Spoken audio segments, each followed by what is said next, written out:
It is a brand new week here at the Dry Docks. It's Monday, 17th of June 2024, and if you're viewing this video, then you must have at least a passing interest in the amazing hobby of RC submarines.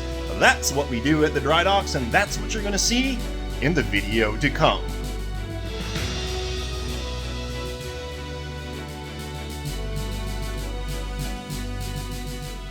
So for those of you that don't know me, my name is Bob Martin, also known around the world as the RCSubGuy. I've been doing this for a minute or two. What I got behind me are a couple of the main projects that you are going to see this week. Let's take a look at where we're at.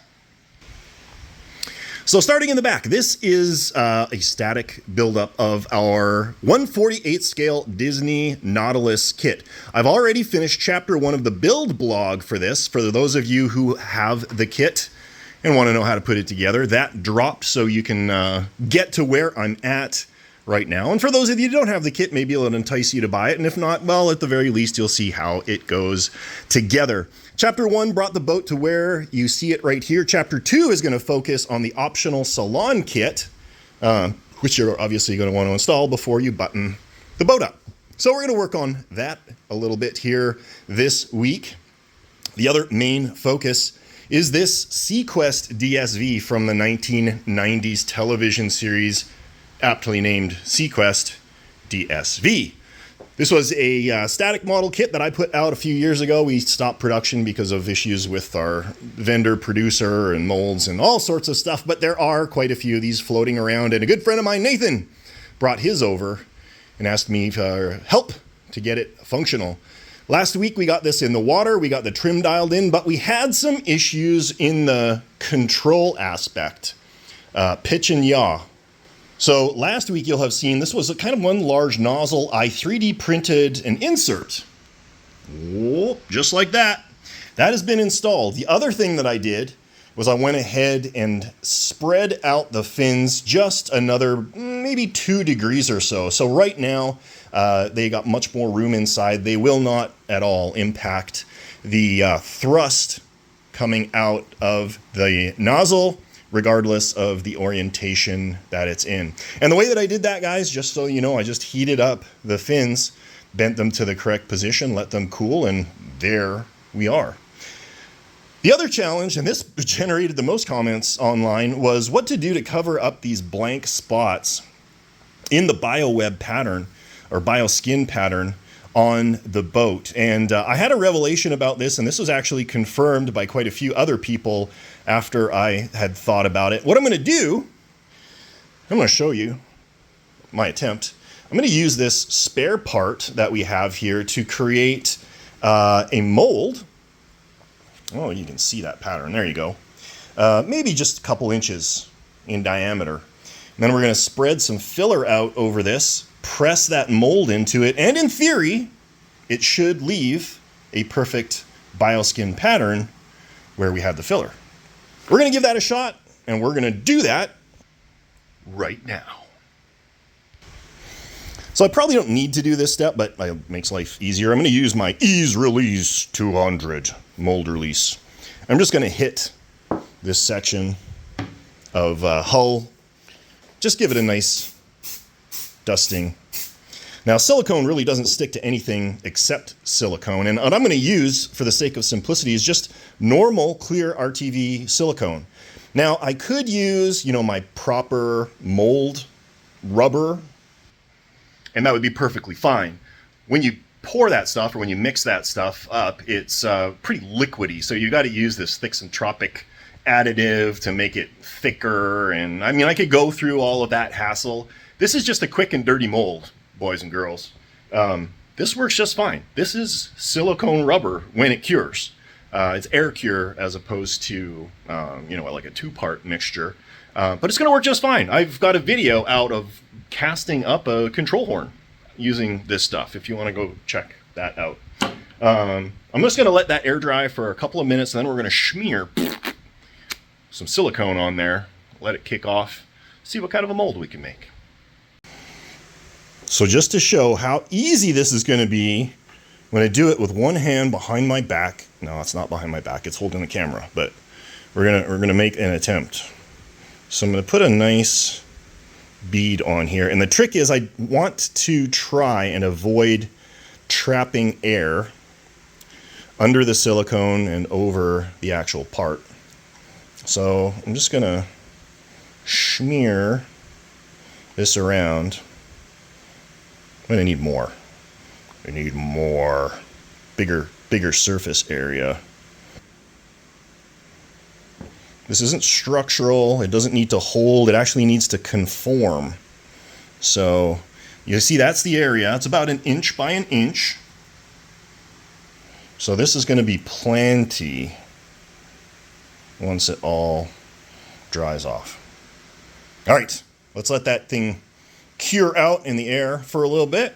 And in the meantime, let's move on to something else.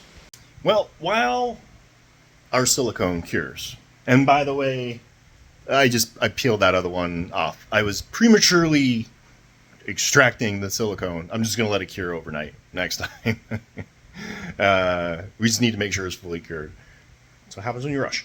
But we can throw this in the pool and see. It's supposed to be raining here in a little bit. So let's get it in the pool and see if the jets made a difference and the repositioning of the fins made a difference. Oh.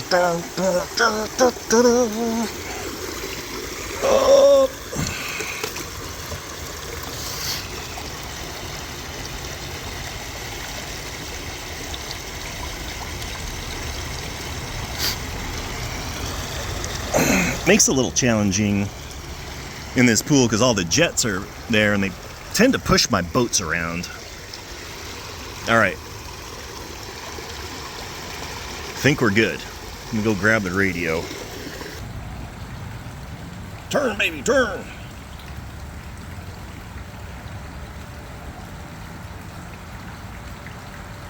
Nothing. That's full left. Let's see if I can just nudge it, get it to spin. So I'm gonna put the nose up against the side of the pool. Now, all right, I think we have a little bit of a mystery solved. You gotta see this. You gotta see it to believe it. I'm gonna kick on the throttle. See if I can catch the boat before it runs away. Okay, now watch where the water's coming out of.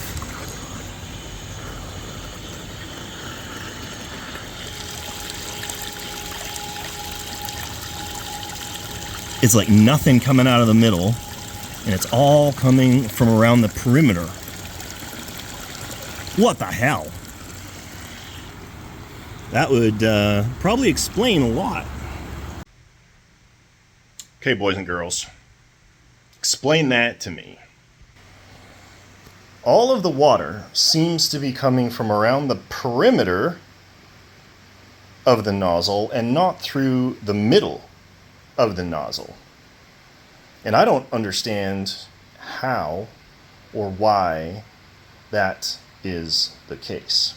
It would explain a great many things, though. If it's not coming out here and it's only wanting to come out here, there's a massive flow restriction, which means it's going to be slow, and there's going to be basically no effect of moving this nozzle as the water flow is basically just spraying out around the outside. Why?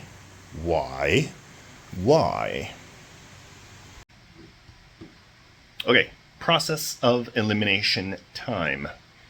If this jet nozzle assembly is problematic, let's remove it and see what, if anything, it does to the thrust or velocity of the boat through the water. With that removed, if we get a lot better performance from a velocity perspective, we'll know that the nozzle assembly that I engineered is far too restrictive, not a good idea, whatever. Easy to do. I'm just going to simply unbolt it because I built it that way. So smart. if it works out that it plows through the water real nice, then what we could potentially do is just rig up a set of standard rudders and dive planes in the back that'll potentially be hidden by the fins for the most part. And we know that'll work because it works on other boats.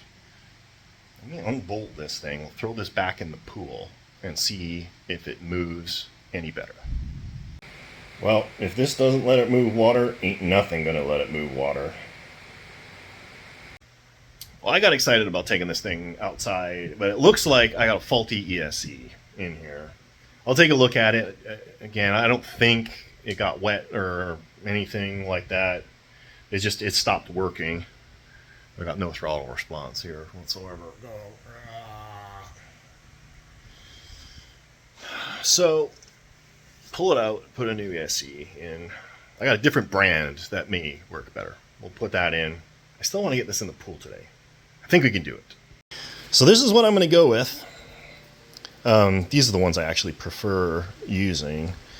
Python, programmable, 20 amp with a big beefy 4 amp BEC. And you can see these are all potted right from the factory. So these are waterproofed. So let's throw this thing in. Should fit real nice. Already pulled the old one out. I took a look at it. I split the waterproof sheath on it. There was no water ingress. I just think it was a faulty ESC, which was really sucky, but should have this one installed within the next 10 minutes, and we'll throw this back in the pool. Out of the top secret test facility yet again. I got the boat in the water. I wanted to test it first. Positive responses to this experiment. Let's take a look. All right, here we go. Full forward. Watch the thrust out the back. There, you see all that water getting pushed out back there.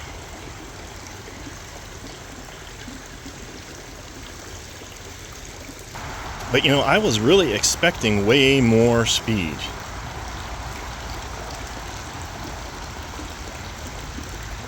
It just doesn't seem right to me. Like, it's going faster backwards than it went forwards. Still something weird going on. Something weird going on here. So, based on what I'm seeing in the pool, there's something amiss. And then I got to thinking here. Typically, you know, with these other boats, these little 650 kilovolt brushless motors work really well, and they're actually pretty overpowered for, you know, for example, that 212 I had. But that 212 is smaller and a lot more hydrodynamic than the SeaQuest is. I was powering this with this 4200 milliamp nickel metal hydride 7.2 volt battery pack. What I'm doing now, you can see it over there curing, I've waterproofed it, is a 3.3 amp 11.1 volt lithium polymer battery pack. It fits perfectly in this spot. I'm going to try swapping it out, and we're going to run it and see, because in theory, you know, we should be getting about 40% higher RPMs out of the motor, which would mean in equivalency, you know, like 60% throttle would have been the equivalent of full throttle in the old battery configuration. So I'm going to wait for that to cure up. I'm going to work on the Nautilus here for a little bit on the Salon kit, which I've got primed out over here. And then once that battery is all cured up, probably tomorrow, we're going to go ahead and throw this back in the pool again and see if it pushes more water, you know, gets some more velocity out of this boat. I mean, it's okay now, but man, I want it to move like an arrow. All right, it's a new day. In case you haven't noticed, my change of shirt. Got the new 11.1 volt lithium polymer battery pack in there, freshly charged, and you can hear the difference in the motor RPMs there now.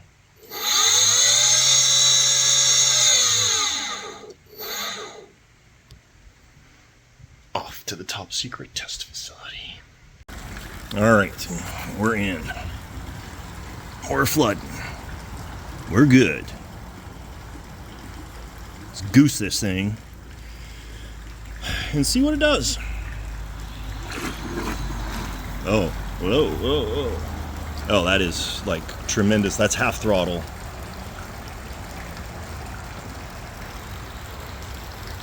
It's pulling ton of air. Oh yeah, yeah. That's the key. Oh yeah, baby. Okay. So the secret was the motor just was getting no juice. It was running at half throttle there. Now we got to rig up some control surfaces in the stern there. And I'm thinking a simple rudder and dive plane. And we should be good to go. All right, let's talk about how we're going to handle this thing. So this is kind of what I've got envisioned here. This dive plane is going to mimic what was actually taken away. This was like a conical rear end. Do I still have? Yeah, so you can see it's like a cone, like an arrowhead sticking out the back. So this is going to mimic that shape.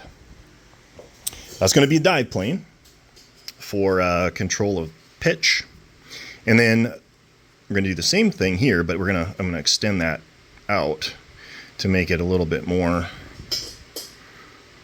fuller in shape.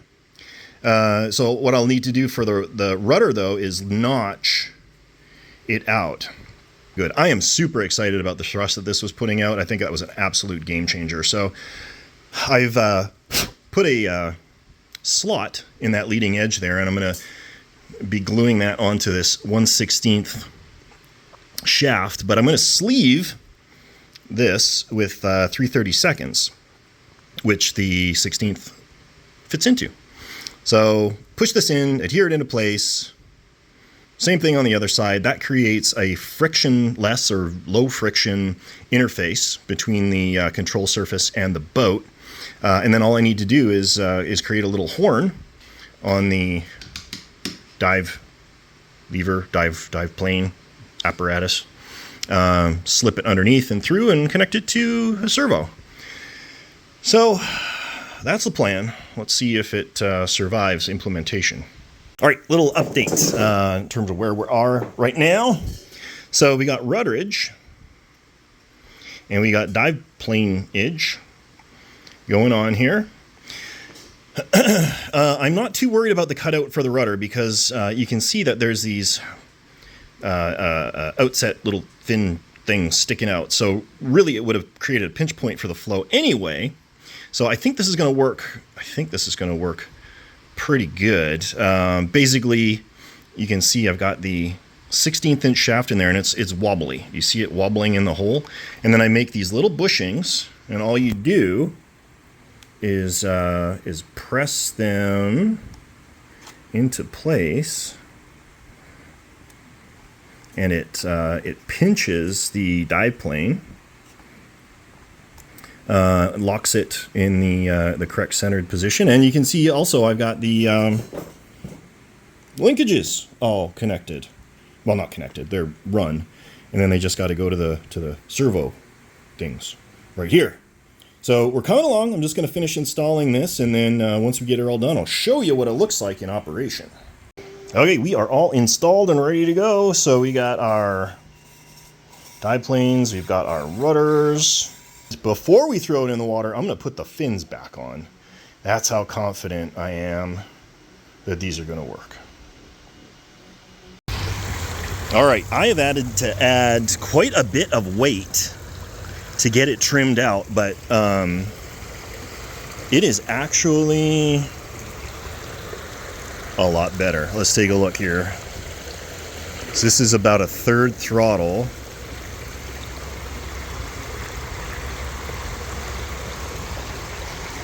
And there's that turning performance. Now we've got it back.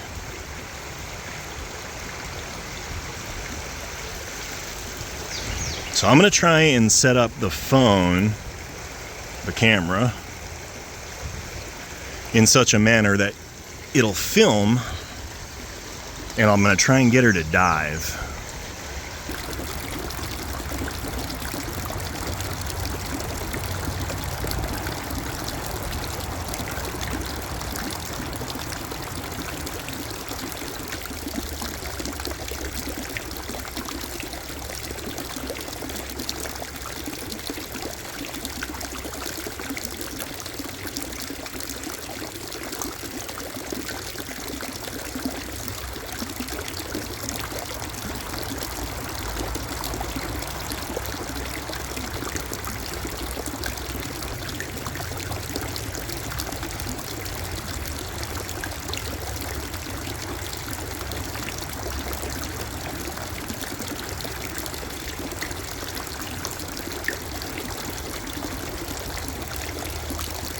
Okay, let's talk the weirdness that is SeaQuest.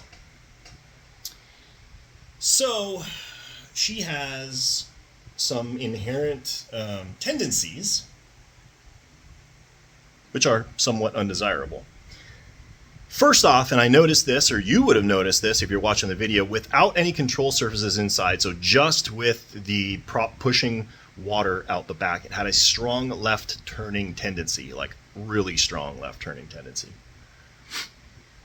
What that means in practical application, once we get the control surfaces in, turns really, really good to the left, and it'll fight a little bit to the right. So it's like twice as effective to the left as it is to the right. The other thing that it's doing right now is the same thing that Nautilus tends to do, the same thing that Seaview tends to do, and that is to dive under speed. The nose wants to pull itself under. It's trimmed perfectly. Like if I go super slow and creep it under the water, it'll hover, at that level. But as soon as you get any degree of speed whatsoever, it wants to nosedive into the bottom, which is not good. Look who's here. Jason did some inventorying for me today, and now he came up with actually a pretty good idea for SeaQuest. Fingers crossed. I think, maybe. So she wants to dive under speed. The rear planes have authority, but not enough authority to arrest the dive, which is pretty common, again, Seaview, Nautilus, that sort of thing. But we're wondering maybe if we could put some clearer extensions, a little fin back here, and angle them down like this. So the faster you go, the more it wants to dive, but the more force these clear extensions would exert on the forward part of the hull, wanting to keep it up. And it would be easy to do. We just slit this, press the fin in, and it would be removable if you wanted to put it on display. Yeah. Heat it up and turn it, or bend it just ever so slightly and test it. A little more, yeah. So maybe we'll try that later. But now, since he's here, and I can film, or he can film while we do this, here's our mold. It turned out okay. There's a spot that never cured overnight, but we've still got a huge, like 1 by 1 inch area. So plenty big enough to. Yep. So maybe grab some filler. Actually, you know what? Before we screw around doing it on the model, why don't we put it on a piece of plastic, and we'll see how that works. So we cut ahead. We're going to try two things. We're going to try glazing putty, and we're going to try filler. What we did is we put a skim coat on this piece of test plastic here. Got a nice even layer. Smushed it down, but then when we peeled it up, basically everything just came out, right? Like it all came up. Yeah, it didn't. It wouldn't work that way, so we decided to put some weight on it, let it kick off, then peel it off and see if that helps. Yeah. I put a lot of filler in this. This should kick off in just a couple of minutes. So let's see what it does. That won't work with the nitrostand because the nitrostand's an air cure. Oh, that takes a little bit longer to cure though, doesn't it? Well, it needs air, and if we put the mold down on top of it, it won't get any air. No air will get to it. So hopefully it works with the body filler. All right, I think we came up with a procedure. Let's take a look at our experiments. So on the left is our first. We put the mold down, then we put a heavy weight on it, and you can see where the weight was just in the middle, squished the rubber, flattened out the pattern, and then the sides look pretty good, but it didn't push all the way through the resin. Second one, we put a wider weight, but you can see where the different thicknesses of the rubber meant different pressure on there. I'm happy enough with this that I've gone ahead and put our first section on. Is just rubber mold with some foam and a couple of rubber bands. And my thought is this will create a more even pressure on the mold. We're going to let this kick off and then peel it off. So got a lot done on the Nautilus yesterday. You can see some salon pieces that are nearing completion and assembly, getting ready for installation in the boat itself. I'm going to take a couple of minutes and get back on SeaQuest here. I want to show you the results of our experimentation with the Bioskin. So here you can see it primed, here you can see it raw. Now the challenge with this, and I don't know, maybe you can't see it, this is not just a nice flat surface, it's not even just a nice curved surface. There's actually like a channel that continues back in here. So what the resultant is, even though there is even force on the mold, we end up with a lip in here. So now my challenge is I need to get in here with a knife and even that down. You know, places like this turned out really good here. This, I think, once I knock it down with some sandpaper will look good. But, you know, like right through here, I'm going to have to chew down. This is all good through here. And this, I think, turned out good. So I'm going to see what I can do. We'll hit it with a little primer. Give me a couple minutes, and I'll show you what the end result looks like. All right, so this is what we ended up with. Looking really close, you can see, you know, the idea of a patch on there. I'm hoping once it gets painted and dry brushed, it's going to kind of disappear on us. I'm not going to do anything back here. I think this differentiation of this panel versus this one is actually going to look pretty good aesthetically. And then there's just way more of a likelihood of a mess up and just creating an exponential circle of death in terms of trying to fix this. So we're just going to paint it as it is. And again, I think it's going to look pretty awesome.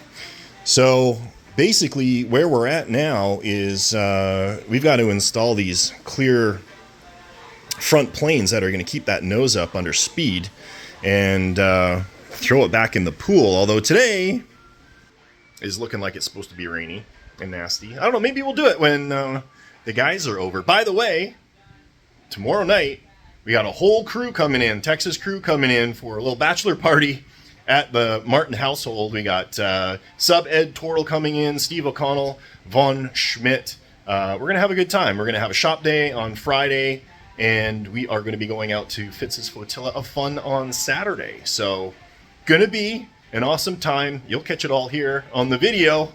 Maybe they'll have a good idea about SeaQuest. I don't know. Maybe we'll wait for their combined expertise. Well, I guess I better start painting SeaQuest. Sorry. So, blasted it with the metallic blue from Rust-Oleum. Dry brush the hull with my own custom mixture of light blue. And then, in a trick that I learned from David Merriman, because I used a white for the BioWeb, and then it was what's the reason is with the dry brushing on large flat surfaces, it's really, really hard to make a perfectly even finish. So, did the best I could, and it looks okay. And then, you missed it with the same blue paint. And what that does, it knocks the white down, turns it into light blue. And in areas where you got too much, you can mist a little bit of extra paint and really control the finish. So I am pretty happy with how this turned out. And I know it was probably premature because I haven't finished these front things, and we don't even know if this thing's going to work or not. But in the meantime, and in a worst case scenario, an absolutely gorgeous display model. And here's just some other stuff I'm working on. There's the specimen table for the salon kit. I've fabricated with some milliput some cushions for the couches. And here's the fountain. And then, of course, we got all the interior coming along there. And I know for you Nautilus nuts out there, It's not just paintings on the wall. There's supposed to be bookshelves and all that stuff. You really think I don't know that? First off, the kit doesn't include that kind of stuff. And second of all, most importantly, you're never, ever, ever going to see it. That's the fact of the matter. The only thing that you're going to see once this salon is installed in the boat is the settee couch right in front of the window, maybe carpet in front, maybe the ballast tubes, and the specimen table. That's it. That's all. So those other details are in there just to draw your eye. If you do get your eyeball pressed right up against the glass, you'll be able to see some cool stuff like that. But otherwise, focus on what you need to focus on to make it a cool looking model for the 99.99998% of the time that you're going to be looking at it. It's Thursday. The boys are coming over tonight. So got a lot of stuff that I want to do. I need to clean off the bench because we're going to be working on sharks exclusively tomorrow. But there's a few things that I want to get done today. The first is a little bit more work on the salon. I want to get that kind of buttoned up and ready to install in there. But the second, rather than throwing this thing in the water and dealing with all that stress and everything, I'm just going to put some cool lights in SeaQuest. I got my blue LED lights. We're going to play with some light placement, see what it all looks like. I'll place it. You let me know what you think. Of course, by the time you're watching this, it'll all be done, but I would still appreciate your feedback. Let me know how you think it looks. So let's start at the back, work our way forward. Lights are done. They're rigged up, mocked up. They're not wired into the boat yet. I had to splice into the main power, but what I want to do is make a separate plug so that Nathan will be able to display the boat without having to power up the entire boat. Let me show you how it turned out. I'm pretty stoked about it. So there we go. Put some lights. I really like how these intakes turned out. And the area in between the sphere there. This, I was hoping for more of a wash over this area because these are pointed backwards and then this is pointed forward to try and catch this. And then of course we've got these up in the front area there too, which looks super cool. This is going to look really neat at night. That was hopefully what Nathan was looking for. I really like it. So now all we need to do is get it working properly. Well, it is it Friday? It is. It is Friday. And we got Ed and Vaughn are here from the Dallas area. And we got a couple things going on today. First off, Ed, as the expert and former owner of the Alpha, is going to help me get it set up for the pond tomorrow. So we're going to go through some setup on that. And then we're going to do some shark work. So we're going to delve into this, get it set up with some new batteries. And I'll bet you it wouldn't take long for me to set it up on my radio. Not if you want to swap it out. Remember, there's a radio link. Yeah. So all the onboard telemetry is coming from that radio link. I mean, I would suggest for the first time we run it, leave as use the radio is. link. Okay. Leave as is. You're ready to rock and roll. All right, fine. Okay, let's install some batteries. All right. Our hand model, Vaughn, is going to show us the battery compartment. This is what Ed engineered. So this Alpha is rocking twin 8-amp lithium polymer battery packs. And they live in the front of the boat. And Ed's rigged up a relay that allows you to switch between them. And the reason that you have them on a relay is so that you're not drawing off both batteries if they were rigged in parallel, right? Right. So that if you don't get into the second battery, then you don't need to charge second battery. And in theory, you were saying, what, at the current draw, you could run this for, what was it, 16 hours or something? Probably 16 hours. Yeah.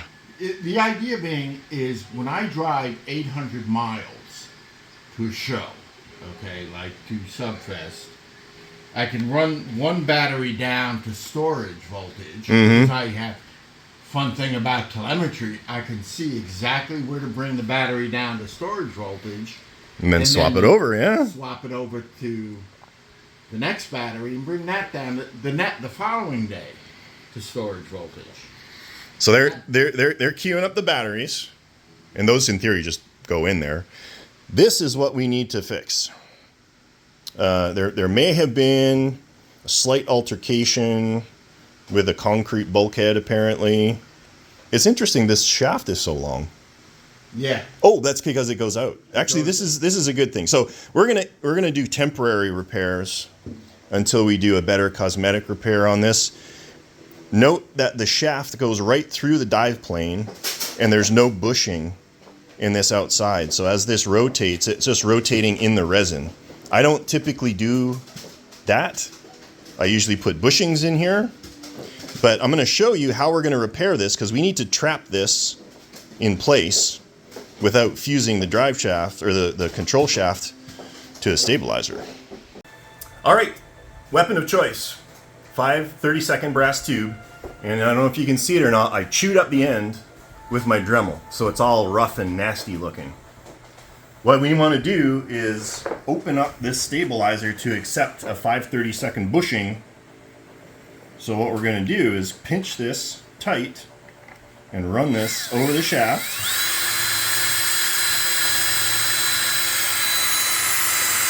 And now we have a perfect 5 30-seconds bore that we can just slip our bushing in. What do you think of that, Vaughn? I'm impressed already. I can go home and a day is complete. Bob's tricks. You're learning all his secrets, my young Padawans. There we go. Just going to slip that tight.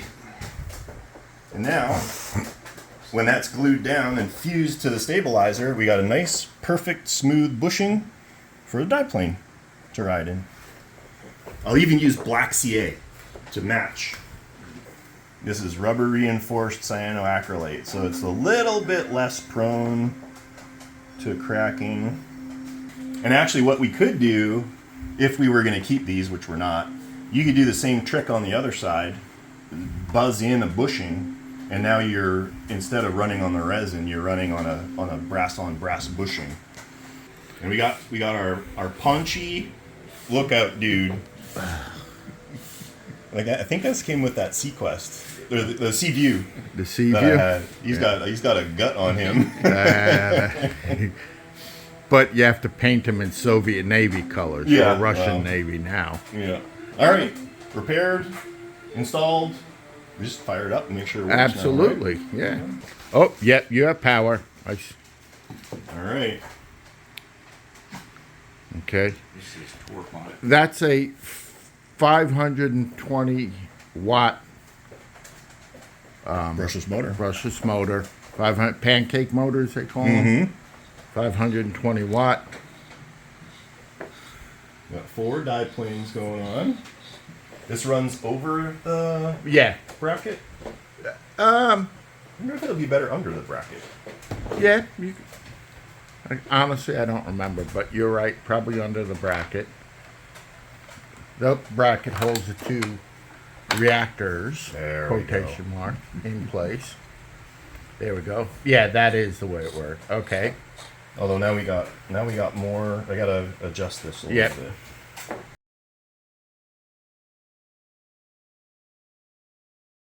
Snacks for later. I just got a color I'm mooring. It's going to emerge slowly, right? So yeah, there you go.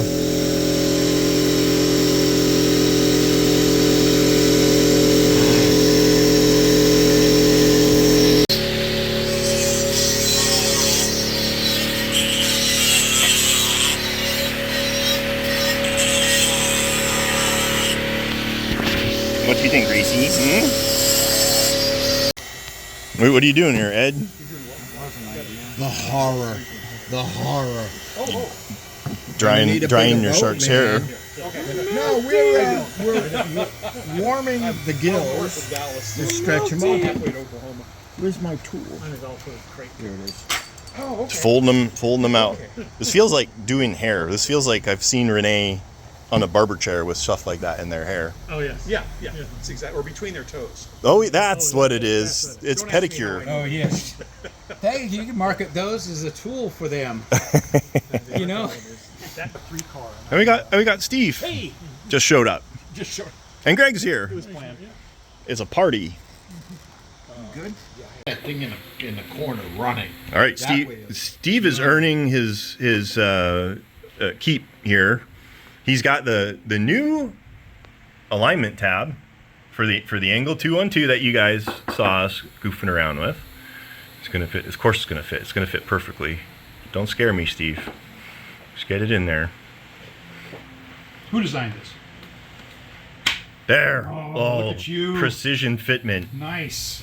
Snap, not crack. So now we are going to, the only way this could go wrong is if these tabs are too close to interface with the forward part. I think I measured it properly. 99% sure. But we're going to see. We know what we can do. We'll tack it and then try it. Right. And then if it works, we'll super glue it. All right. We have a plan. And what else we got going on? We got Vaughn's catching up to me. I've got 3 sections tacked. He's got Just a guppy shark. 1.5 tacked. And Ed is innovating. He's doing alignment tabs to make sure that his shark is perfect. Overachiever. Because I'm not that good at this. We're all good. So we've got the ring installed. We went ahead and roughed up the interfacing faces, I guess. We're just going to let this cook off for a couple more minutes, and then we're going to give it a test fit. We measured it about 18 times. We're good. Whatever. We'll see if it works. We'll see if it works. We have a backup ring. The challenge may be getting the old one out if we mess that up. It'll work. I'm charging Howard by the hour, so if it doesn't work, it's Times 3. That's right. The consultants. so yeah. Everybody's got their bodies tacked now, I think, right? Yeah. And then you're working on your thruster rings. Pretending like I know what I'm doing. There. All right, ladies and germs, we've tested this once, so we know the outcome already, but we want to show you what we got going on. Goes in. Feel it. You feel it. The tab slip off. Press it in. Give it a twist. Look at that. Every once in a while, the submarine gods smile down on the dry docks. It doesn't happen very often. But in this particular case, it worked. Howard, you're back in business, buddy. All right, so I need to stop because I don't have any thrusters. I need to order them. And, oh no, I got speed controllers, just thrusters. So I'm going to set this aside until probably Monday. Hopefully the thrusters come in by then. Vaughn's going to keep going on his. I think, are you just going to take yours home? No, I'm going to do a little bit more. Oh, fine.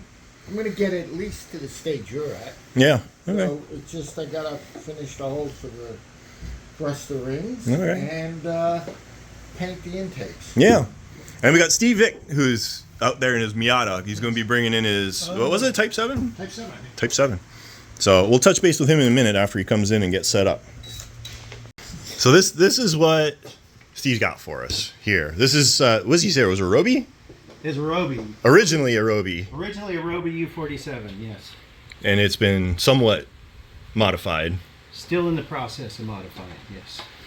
So you're telling me the original kit was Dynamic Diver, Yes, yes it was. and this is not. This will be static diving using 2 piston tanks.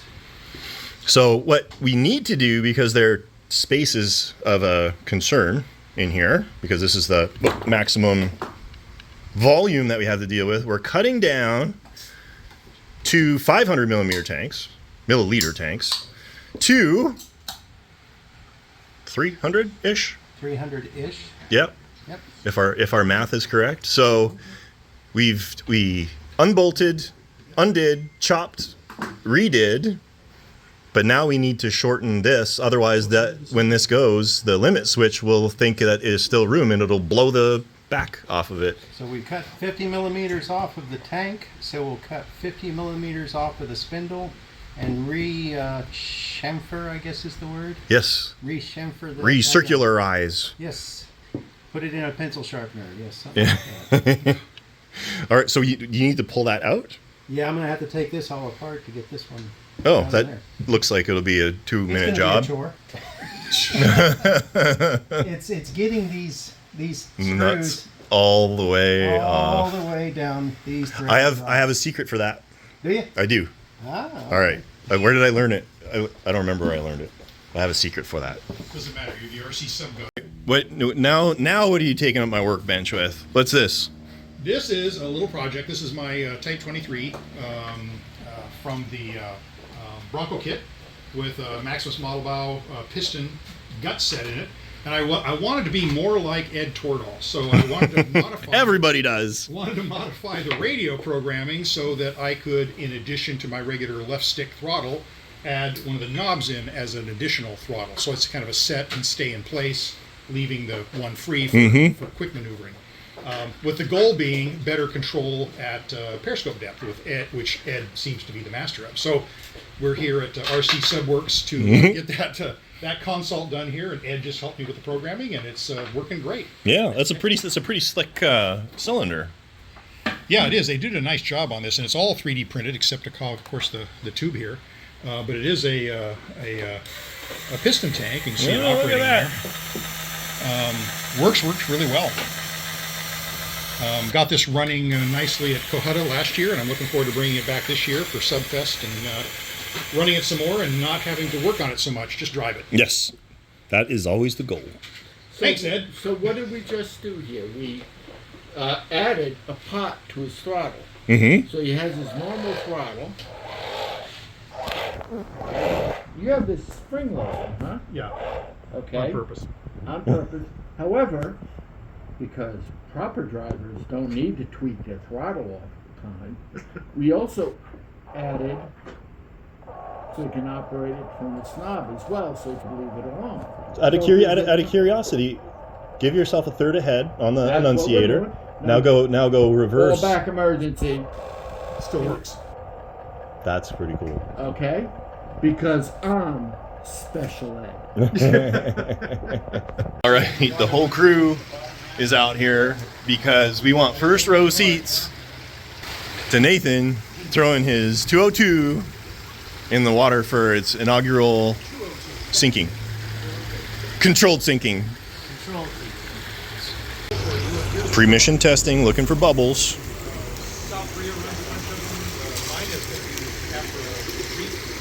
Got a bubble? Yeah, right here, yeah. That's why we pre-mission test, people. That's why we pre-mission. Here we go. Inaugural voyage of the 202.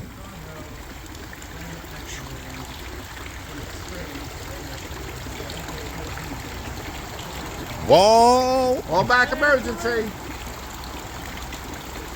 Diving officer, make your depth 150 feet. You see the front? I don't think you have a prop on your boat. That would do it. It's the new stealth prop. It's so secretive, it doesn't even exist.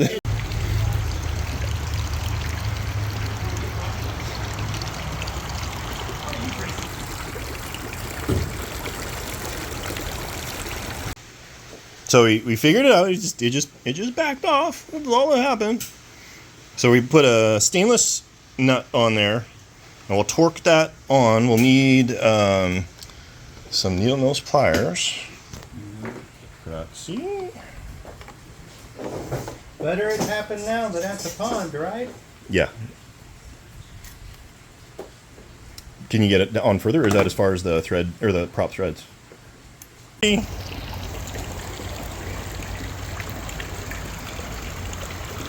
Well, it dives. That's quick too.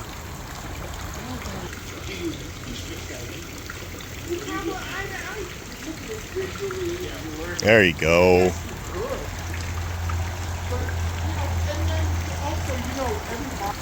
Static hovering with a dynamic diving boat.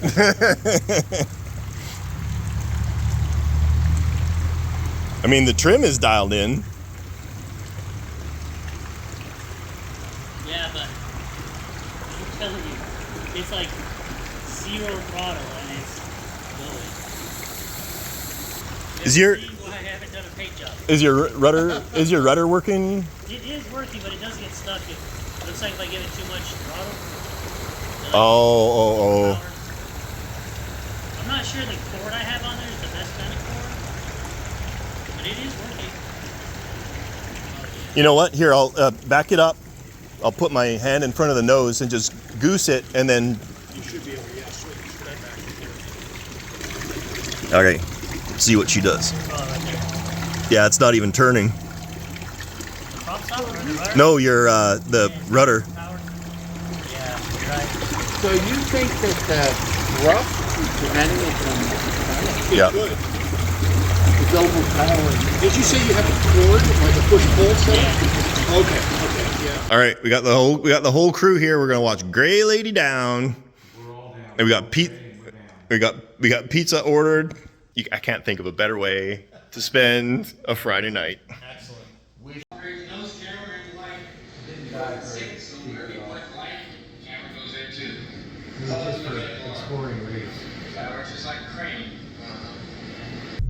Well, it's Saturday morning. Ed and Vaughn stayed over last night. All the guys took off. We had an awesome movie night. Gray Lady Down. Charlton Heston and Christopher Reeves and all these like cool people. We are on our way to breakfast to Denny's, as per our normal routine prior to our Fitz's flotilla of fun. After that, we're going to head to Sylvan Rodriguez Park, and the Alpha is going to get her maiden voyage under my stewardship. It's going to be the first time it's run in about a year, apparently. So brought some trim gear and tools and all sorts of stuff in case something happens. I think Ed brought a sailboat, and I'm not sure what Vaughn brought. But at any rate, it's going to be fun. And then after that, we're going to go swing by the Dodge dealership where Kurt Kramer, the professional monster truck driver and Disney Nautilus fan, is going to show us his monster trucks. So, should be a fun day. Hope you enjoy. Well, here we are, Sylvan Rodriguez. We got the crew over there in the background in the shade trying to stay cool. It's like 8:45 in the morning. It's like 90 degrees out, but it's beautiful. And the water is awesome here. So Ed's got his big sailboat out there, and Nathan's got a couple of boats, Steve's got a sub, and then of course I've got my Alpha. Thank you for flying over right at this time. So we're gonna let things settle down here a little bit, throw some boats in the water. Initial launch of the Alpha.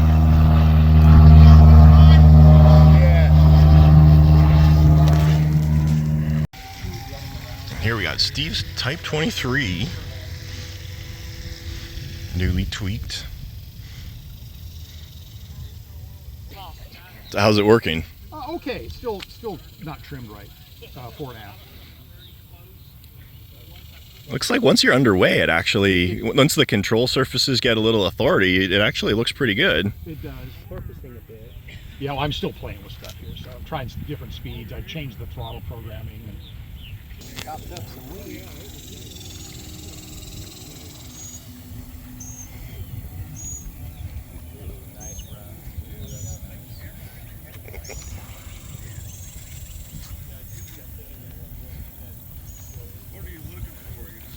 All right, Vaughn's at the helm of the Alpha, which is having intermittent ballast servo issues today.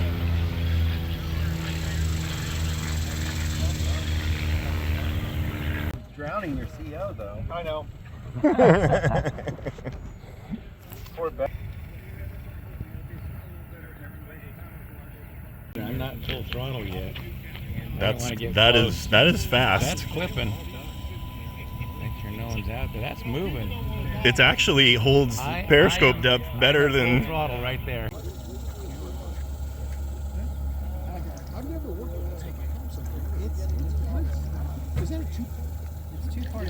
It's like it goes together like plumbers and Yeah, yeah. A little You bit. sit there and move it together. Yeah, but you're right. It's a putty. Yeah. And then That is full ballast right there. Oh, okay. And even full down, just gives me a little nose down. Mm-hmm.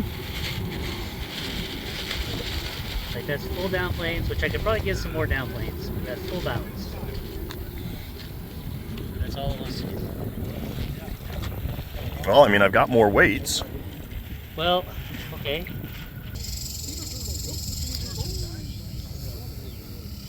And Fitz is our contact man for the legs. So Ed is a big proponent of these new bamboo printers, enough to the point where I think he earned commission because not only Steve O'Connell, but now myself, as of this morning, bought the Bamboo Labs. What was it? The Carbon? The Carbon X1C. Yeah. And with the AMS all included. Four spool capability. Yeah, 4 spool. But the reason we're excited is why? Because of this stuff, right? Yeah, this is glass-filled ABS, okay? You don't really see the print lines.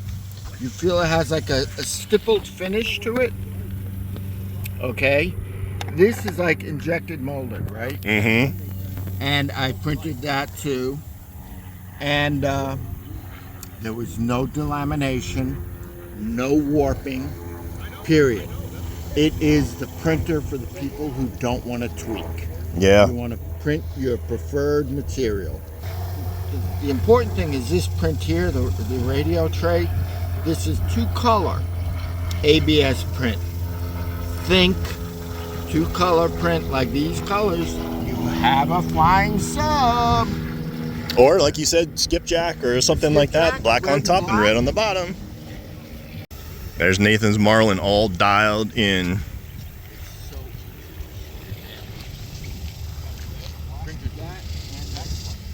Are you going to show everybody the full speed submerged run? Are you game enough for that?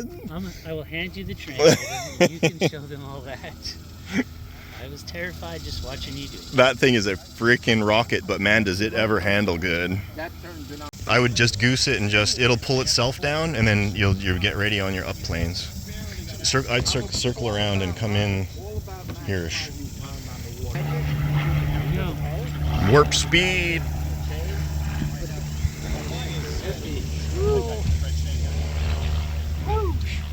Keep low. Underneath. Okay. All right, guys, that's going to wind up our submarine weekend with the Texas crew. Looking forward to next time, right? Yeah, it was. This was ad hoc trim party 2024 comes to an end. Yeah, exactly. I guess that's what it was. Shark build. Shark build. Well, next time we'll have sharks in the water, right? Yeah. That's right. Hopefully. That's right.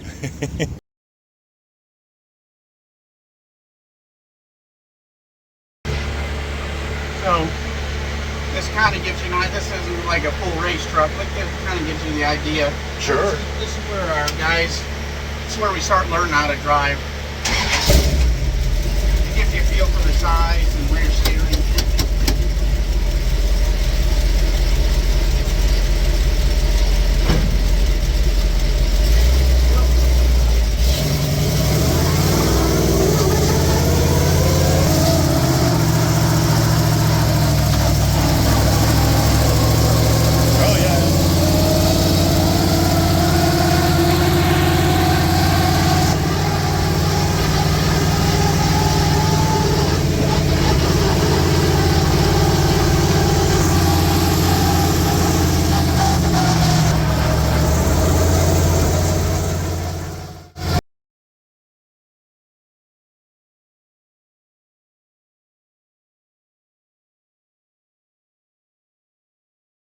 Well, that was pretty cool. Kurt got me ride up front in the co-pilot seat, which nobody gets to do because Number one, it's distracting for the driver. Number two, it's incredibly hot up there and loud. It's like 95 degrees here in Texas right now, and it was about 195 degrees in the cockpit of that thing. So Kurt's just been going back and forth and around and around and around in that thing all day. That's some pretty spectacular endurance on his part. But I am back in the air-conditioned car. Gonna head home, call it a week. Thank you for joining me. If you do like what you see, like and subscribe. It helps us out a lot. Have an awesome rest of your weekend, and